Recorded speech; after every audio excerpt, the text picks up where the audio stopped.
Hi നമസ്കാരം. Gut ഹാർമണിയുടെ മറ്റൊരു വീഡിയോയിലേക്ക് എല്ലാവർക്കും സ്വാഗതം. ഇന്നത്തെ നമ്മളുടെ വിഷയം എൻറ്ററിക് നെർവസ് സിസ്റ്റം, നമ്മളുടെ സെക്കൻഡ് ബ്രെയിൻ. അതെ, ഇത് നമ്മളുടെ കുടലിനുള്ളിൽ തന്നെയുള്ള മറ്റൊരു നെർവ് നെറ്റ്വർക്കാണ്. ഇതിൽ ഏകദേശം 100 മില്യൺ നെർവ് സെൽസുകളുണ്ട്, സ്പൈനൽ കോഡിനേക്കാളും അധികം. അതുകൊണ്ട് തന്നെയാണ് ഇതിനെ സെക്കൻഡ് ബ്രെയിൻ എന്ന് നമ്മൾ പറയുന്നത്.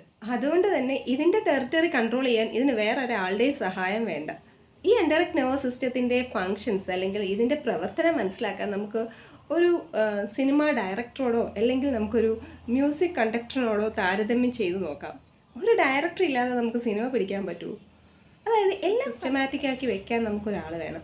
അതുപോലെ തന്നെയാണ് നമ്മളുടെ എൻറ്ററിക് നെർവസ് സിസ്റ്റം. ഇപ്പം നമ്മളൊരു ഭക്ഷണം കഴിക്കുമ്പോൾ ഈ ഭക്ഷണം എങ്ങനെ മൂവ് ചെയ്യണം, ഇതിന് വേണ്ട എത്ര എൻസൈംസ് ആണ്, ഇതിൻ്റെ ബ്ലഡ് ഫ്ലോ എങ്ങനെ വേണം എന്നിങ്ങനെയുള്ള എല്ലാ കാര്യങ്ങളും നിയന്ത്രിക്കുന്നത് ഈ ഡയറക്ടറായിട്ടുള്ള എൻറ്ററിക് നെർവസ് സിസ്റ്റമാണ്. അതായത് ഒരു director action, camera, light on എന്നൊക്കെ പറയുന്നത് പോലെ തന്നെ എത്ര എൻസൈംസ് റിലീസ് ചെയ്യണം, എത്ര ബ്ലഡ് ഫ്ലോ കൂട്ടണം, എങ്ങനെ വേണം മൂവ്മെൻറ്റ്സ് എന്നൊക്കെ പറയുന്നത് എൻറ്ററിക് നെർവസ് സിസ്റ്റമാണ്. ഇത് മാത്രമല്ല, നമ്മളുടെ വയറിലുള്ള ഗട്ട് മൈക്രോബയോമിനെ കൺട്രോൾ ചെയ്യുന്നതും നമ്മളുടെ വയറ്റിലുള്ള ഇമ്മ്യൂൺ സെൽസിനെ കൺട്രോൾ ചെയ്യുന്നതും ഗട്ട് ബാരിയേഴ്സ് കൺട്രോൾ ചെയ്യുന്നതൊക്കെ തന്നെ ഈ പറഞ്ഞ എൻറ്ററിക് നെർവസ് സിസ്റ്റമാണ്.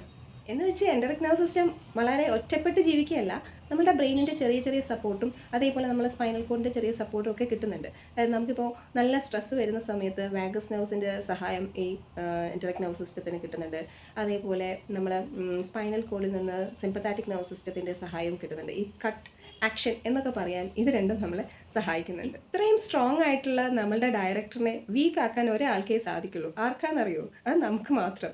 നമ്മൾ കഴിക്കുന്ന ഭക്ഷണങ്ങളാണ് ഇതിൻ്റെ ഏറ്റവും വലിയ വെല്ലുവിളികൾ. ജങ്ക് ഫുഡ്സ്, അതേപോലെ നമ്മളുടെ ലൈഫ് സ്റ്റൈൽസ്, നമ്മളുടെ വെള്ളം, നമ്മളുടെ മറ്റ് കെമിക്കൽസ് അടങ്ങിയ ഭക്ഷണങ്ങൾ, നമ്മൾ ഒരുപാട് കഴിക്കുന്ന ആൻറ്റിബയോട്ടിക്സ്, ഇതൊക്കെ തന്നെ നമ്മളുടെ ഈ എൻറ്ററിക് നെർവസ് സിസ്റ്റത്തിൻ്റെ ബാലൻസ് അല്ലെങ്കിൽ അതിൻ്റെ ഒരു സ്ട്രെങ്ത് കുറയ്ക്കുന്നുണ്ട്.